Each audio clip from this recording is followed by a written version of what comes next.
Julien raccrocha le téléphone avec un tremblement dans les mains. Le cœur battant à tout rompre, son père venait de lui annoncer qu'il avait découvert des messages intimes sur son ordinateur, révélant sa relation avec un homme. Immédiatement, la porte de l'appartement s'ouvrit avec fracas. Et sa mère, les yeux rougis de larmes, entra en hurlant des accusations qui firent voler en éclats la vie qu'il avait si soigneusement construite. Ce soir-là, assis seul dans le salon sombre de son appartement parisien, Julien sentit le monde s'effondrer autour de lui, comme si un mur invisible l'avait isolé du reste de l'humanité. Il n'avait pas prévu que cela arrive si vite. Julien Moreau, 28 ans. Avocat prometteur dans un cabinet prestigieux du quartier des Affaires à Paris. Avait toujours excellé à compartimenter sa vie. D'un côté, l'image parfaite du fils modèle, études brillantes à Sciences Po. Carrière en ascension. Et une famille conservatrice originaire de la banlieue bourgeoise de Neuilly-sur-Seine qui le voyait déjà marié avec enfant. De l'autre, son secret. Enfoui depuis l'adolescence. Une attirance pour les hommes qu'il avait niés pendant des années. Jusqu'à ce qu'il rencontre Antoine. Antoine Lefebvre. 25 ans. Était tout le contraire.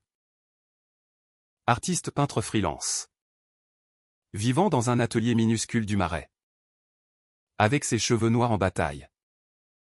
Ses tatouages subtils et son sourire contagieux qui illuminaient les soirées underground de la capitale. Ils s'étaient croisés par hasard lors d'une exposition d'art contemporain à la Galerie Perrotin. Julien, invité par un client, s'était retrouvé captivé par une toile abstraite représentant des tourbillons de couleurs chaotiques. Symbolisant, comme l'expliquait Antoine, les conflits intérieurs comportent tous en soi. Leur conversation avait dérivé sur la philosophie, la société, et bientôt, sur des sujets plus personnels. Une semaine plus tard, ils buvaient un café ensemble. Et Julien sentait pour la première fois une connexion authentique. Loin des masques qu'il portait au quotidien. Mais ce soir, après l'appel fatidique, Julien repensait à tout cela avec amertume.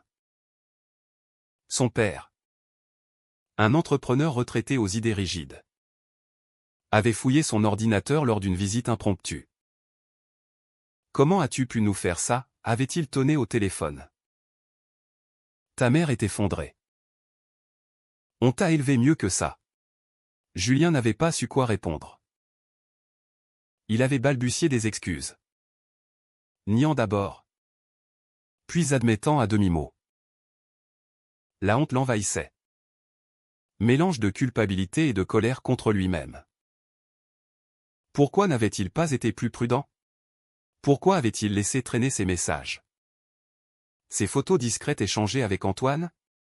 Il envoya un texto à Antoine, « Besoin de te voir. » Urgence. Moins d'une heure plus tard, Antoine frappait à la porte. En entrant, il vit immédiatement le visage décomposé de Julien. « Qu'est-ce qui se passe ?» demanda-t-il en le prenant dans ses bras. Julien raconta tout. Les mots sortant en rafale, entrecoupés de sanglots retenus. Antoine l'écouta sans interrompre. Son expression passant de la surprise à la compassion. « Ils vont s'y faire ? Julien. C'est dur. Mais c'est la vérité. Tu ne peux plus te cacher. » Facile à dire pour Antoine. Issu d'une famille libérale de Provence. Il avait fait son coming out à 18 ans sans drame majeur. Ses parents, professeurs d'université, l'avaient soutenu. Même si cela avait pris du temps. Pour Julien, c'était différent.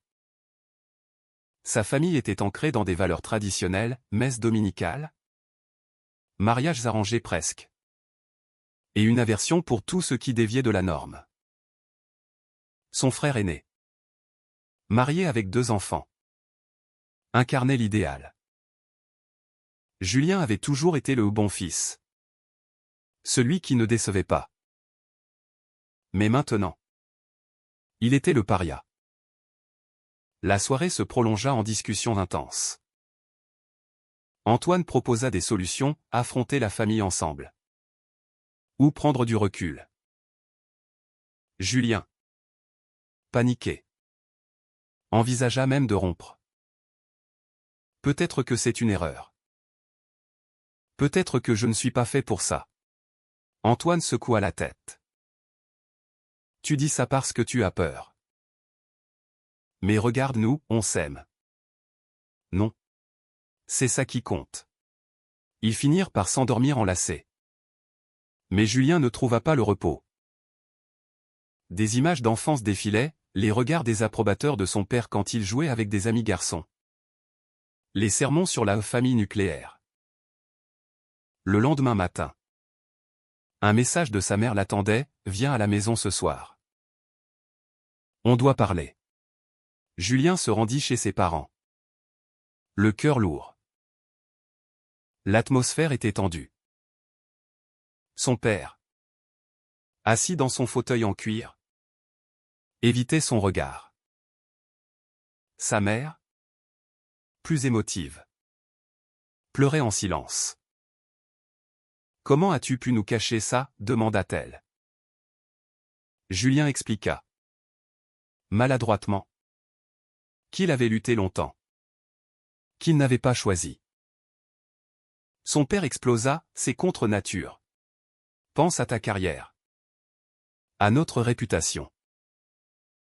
Et si tes clients l'apprennent ?» Julien sentit la pression monter. Il promit de réfléchir. De consulter un thérapeute peut-être. En rentrant, il se sentait vidé. Comme si une partie de lui avait été arrachée. Les jours suivants furent un tourbillon. Au travail, Julien se concentrait sur un dossier important, la défense d'une entreprise accusée de discrimination. Ironie du sort. Il plaidait pour l'égalité. Tout en luttant contre ses propres démons. Antoine, de son côté, peignait frénétiquement, canalisant ses frustrations dans des toiles sombres. Il se voyait en cachette, mais la tension grandissait. Un soir, lors d'un dîner avec des amis d'Antoine, Julien se sentit exposé. Les conversations sur les droits LGBT le mettaient mal à l'aise. « Pourquoi tu ne t'assumes pas ?» lança un ami d'Antoine. Julien quitta la soirée prématurément. Furieux. Puis vint le premier conflit majeur. Antoine voulait officialiser leur relation sur les réseaux sociaux. C'est 2026. Julien. Paris est progressiste. Mais Julien refusa net. Ma famille n'est pas prête. Et mon job. Antoine s'emporta, ton job ou ta vie? Tu vas te sacrifier pour eux éternellement? La dispute dégénéra en cris. Antoine accusant Julien de lâcheté. Julien reprochant à Antoine son insouciance. Ils se séparèrent fâchés. Julien rentrant seul chez lui. Le lendemain. Un appel de son frère changea tout. Papa est à l'hôpital. Crise cardiaque. C'est à cause de toi. Julien. La culpabilité l'envahit comme une vague. Était-ce vrai? Avait-il provoqué cela par son secret? Il se précipita à l'hôpital Cochin, où sa famille était réunie. Son père, pâle sur son lit, murmura, « Promets-moi de changer. » Julien, les larmes aux yeux, hocha la tête, même s'il savait au fond de lui que c'était impossible. Les semaines suivantes furent un calvaire pour Julien. Son père se remit lentement de sa crise cardiaque. Mais l'atmosphère familiale resta empoisonnée. Chaque visite à Neuilly était une épreuve, regards accusateurs. Silence pesant. Et des conversations forcées sur l'avenir. sa mère, entre deux prières, lui glissait des brochures sur des thérapies de conversion, déguisées en aide psychologique. Julien les jetait. Mais le doute s'insinuait. Et si c'était une phase? Et si son éducation l'avait protégé d'une erreur? Antoine, pendant ce temps, maintenait le contact. Mais leurs échanges se raréfiaient. Je t'aime, mais je ne peux pas vivre dans l'ombre, avait-il dit lors de leur dernière rencontre. Julien comprenait. Mais la peur le paralysait. Au bureau, il excellait toujours, remportant son affaire de discrimination avec brio.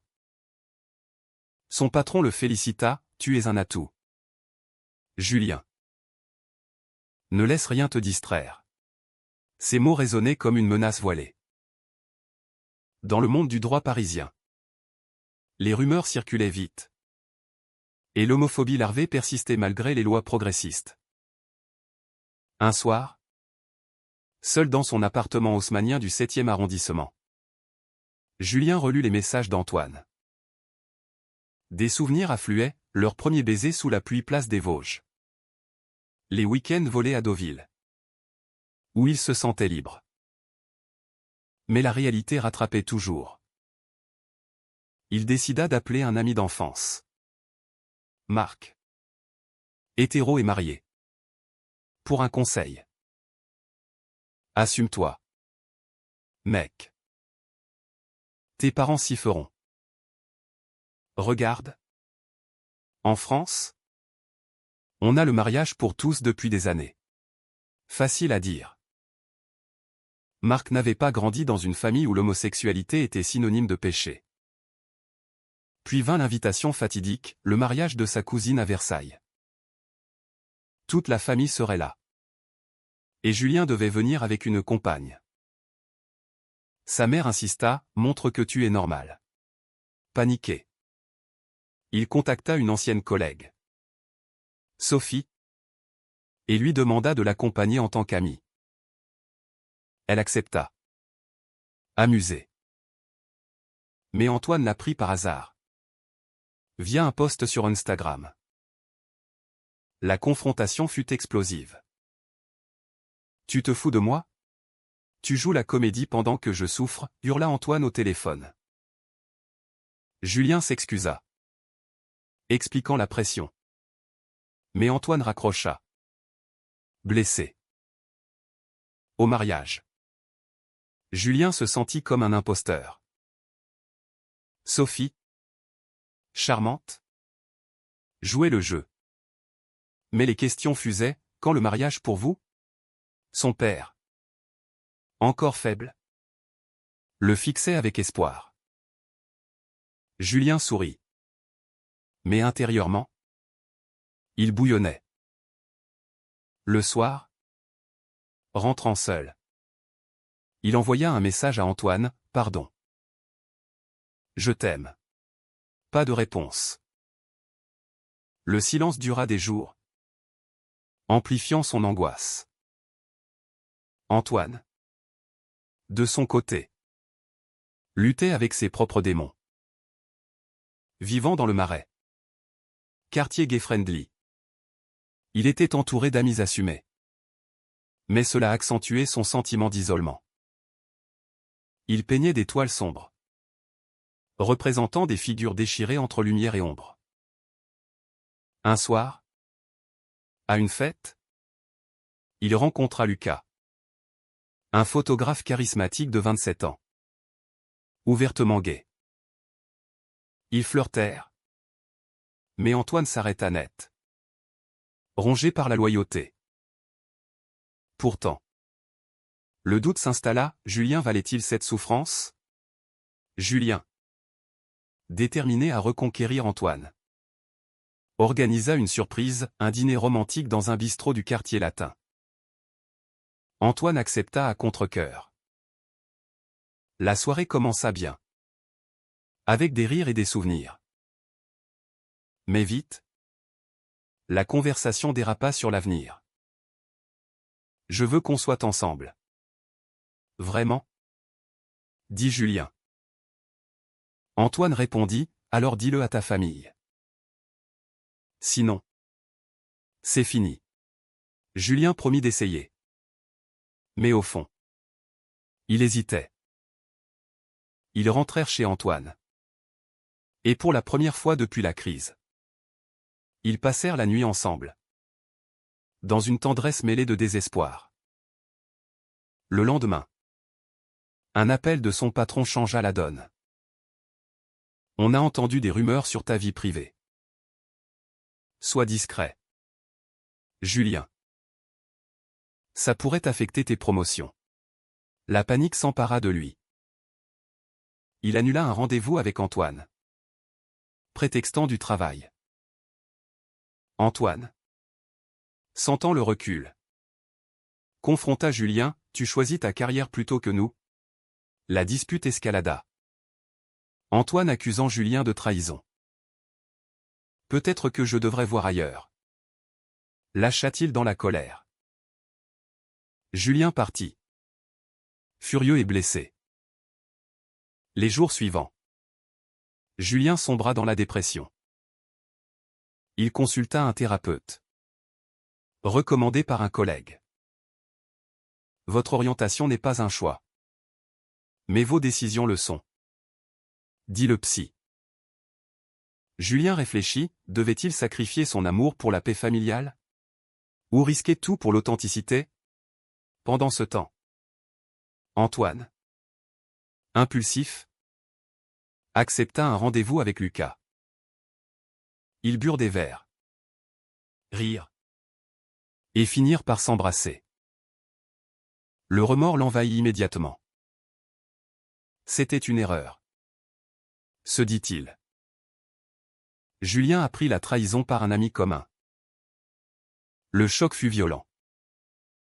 Il appela Antoine. Hurlant, comment as-tu pu? Antoine pleura. S'excusant, j'étais perdu. C'est toi que j'aime. Mais Julien, brisé, raccrocha.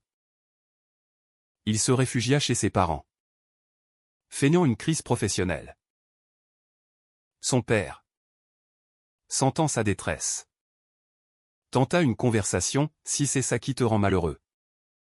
Arrête. Julien éclata, c'est pas un choix. Papa. C'est qui je suis. Pour la première fois. Son père écouta sans juger. La réconciliation avec Antoine fut fragile. Après des jours de silence, ils se retrouvèrent dans un café neutre. Place de la Contrescarpe. Je t'ai trahi. Et je le regrette. Admit Antoine. Les yeux baissés. Julien, encore blessé, pardonna à moitié, moi aussi. J'ai mes torts. Mais on doit avancer ensemble. Ils décidèrent de donner une nouvelle chance à leur relation. Avec une condition, Julien parlerait à sa famille. Mais la société intervenait. À Paris. Malgré les avancées, les préjugés persistaient. Julien surprit des collègues murmurer sur les PD du cabinet. Cela renforça sa peur.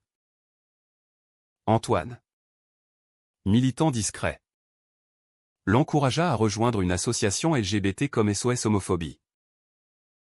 Julien hésita, mais accepta une réunion anonyme. Là, il entendit des histoires similaires, rejets familiaux, discrimination professionnelle. Cela l'éveilla, mais aussi l'effraya. Chez ses parents, la confrontation approchait. Julien prépara un discours. Mais tout dérapa. Lors d'un dîner familial, son frère lâcha, j'ai vu tes messages. C'est dégoûtant. La table explosa en cris. Sa mère pleura. Son père se mura dans le silence. Julien défendit son amour pour Antoine. Mais son frère le traita de pervers. Blessé, Julien partit en claquant la porte. Antoine le consola. Mais la pression montait. Un soir, lors d'une manifestation pour les droits LGBT à République, Antoine insista pour que Julien vienne. C'est symbolique. Julien accepta. Masqué. Mais un photographe le repéra. Et une photo circula sur les réseaux. Le lendemain, son patron l'appela, ça pose problème. Prends des congés. Julien se sentit piégé, sa carrière en péril pour un moment d'authenticité. Antoine, sentant la crise, proposa une échappée, un week-end à la campagne. En Normandie. Là, loin de Paris. Ils parlèrent des heures. Je suis prêt à tout perdre pour toi. Mentit Julien. Antoine le crut. Mais au retour, la réalité frappa. Sa mère l'appela, ton père est retombé malade. À cause du stress. La culpabilité revint. Julien distança Antoine, prétextant des visites familiales. Antoine, frustré, confronta Julien, tu recules encore. La dispute tourna au vinaigre. Peut-être qu'on n'est pas fait l'un pour l'autre, dit Julien dans la colère. Antoine, dévasté, parti. Seul, Julien réfléchit à ses choix. Avait-il sacrifié son bonheur pour des normes sociétales? Il contacta son thérapeute, qui l'encouragea, la vraie trahison, c'est envers soi-même. Pendant ce temps, Antoine noya son chagrin dans l'art. Il exposa une série de toiles inspirées de leur histoire, attirant l'attention. Un galeriste le propulsa. Mais le succès sonnait creux sans Julien. Il rencontra à nouveau Lucas, mais refusa ses avances, mon cœur est pris. Julien, de son côté, affronta son patron. Ma vie privée ne regarde personne. Surpris.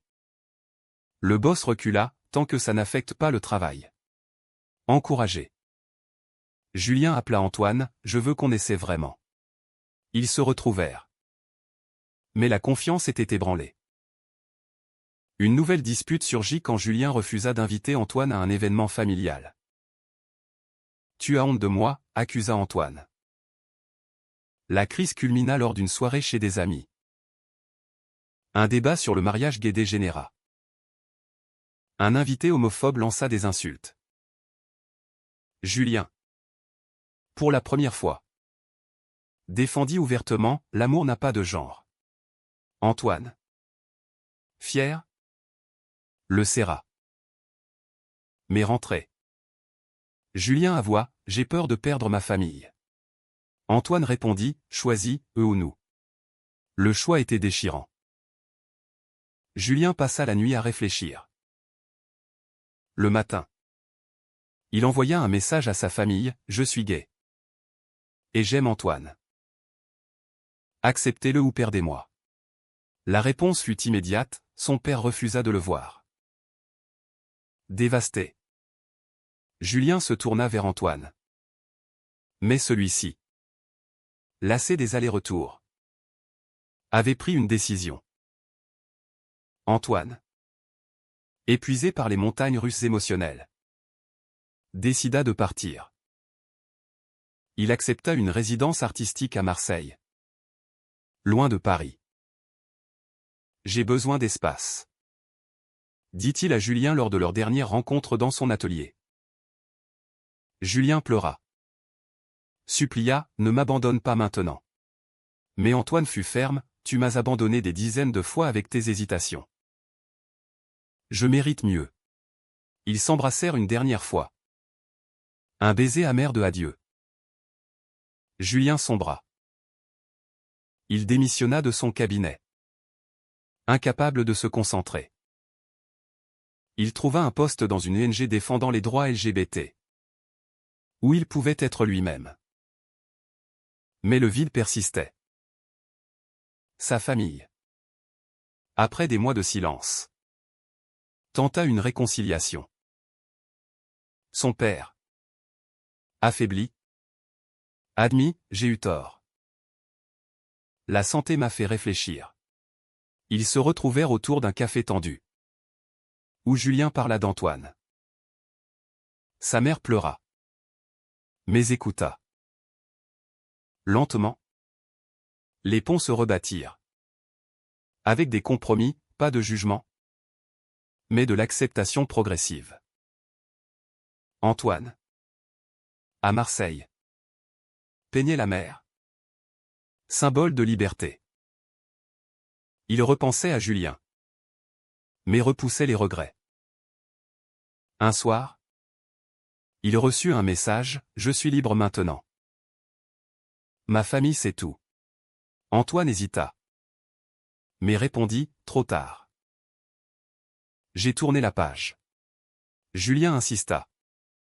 Voyagea jusqu'à Marseille. Leur rencontre fut chargée d'émotions. J'ai tout perdu pour toi, dit Julien. Antoine rit amèrement, non. Tu as gagné ta vérité. Ils passèrent la nuit à discuter, revivant les blessures. Antoine avoua son baiser avec Lucas, c'était une erreur. Mais elle m'a ouvert les yeux. Julien pardonna, comprenant ses propres fautes. Au matin, ils décidèrent de recommencer. Prudemment. Mais la société testait encore. De retour à Paris. Des amis les jugèrent, vous êtes toxiques l'un pour l'autre. Julien ignora. Focalisé sur leurs liens. Pourtant, les conflits internes persistaient. Julien luttait avec la culpabilité familiale. Antoine avec la peur de l'abandon. Lors d'une thérapie de couple, ils explorèrent, l'amour vrai exige des sacrifices. Mais pas l'effacement de soi. Ils progressèrent, officialisant leur relation. Julien présenta Antoine à sa famille lors d'un dîner tendu. Son père serra la main d'Antoine, murmurant, si tu le rends heureux. Le temps apaisa les plaies. Julien excella dans son nouveau job, défendant des cas de discrimination. Antoine vendit ses toiles, inspiré de leur histoire. Mais un jour, une offre irrésistible arriva pour Antoine, une exposition à New York. C'est mon rêve, dit-il. Julien, paniqué, craignit la distance. Et nous? Antoine répondit, on survivra si c'est réel. La décision fut un nouveau test. Julien encouragea Antoine. Mais intérieurement, il doutait. À l'aéroport, ils s'embrassèrent, reviens-moi. Antoine partit.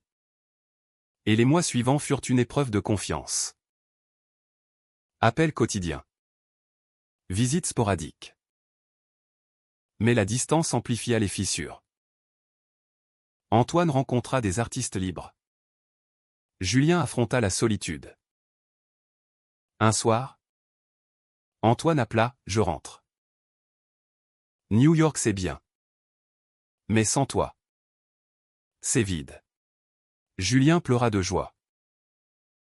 Leur réunion fut passionnée, renforcée par les épreuves. Ils emménagèrent ensemble dans un appartement du Marais, symbolisant leur union. Pourtant, la vie n'était pas un conte. Des disputes surgissaient. Des doutes ressurgissaient. Mais ils avaient appris, l'amour exigeait vigilance. Julien réfléchissait souvent aux choix passés, la trahison, les sacrifices. Avait-il bien fait? Et vous? Pensez-vous que sacrifier sa vérité pour la paix familiale est une erreur morale impardonnable?